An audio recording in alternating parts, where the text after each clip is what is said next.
இன்று வெள்ளிக்கிழமை பூஜை இனிதாக நடைபெற்றது.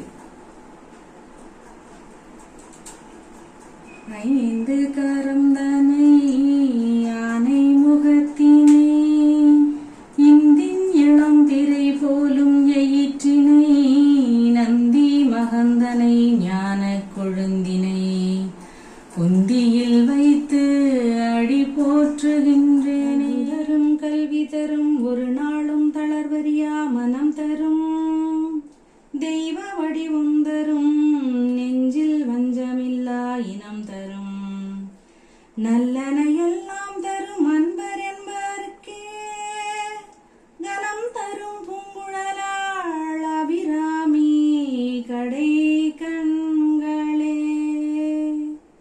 அன்பிற்கும் உண்டோ அடைக்கும் தாழ் தெய்வத்திடம். நன்றி.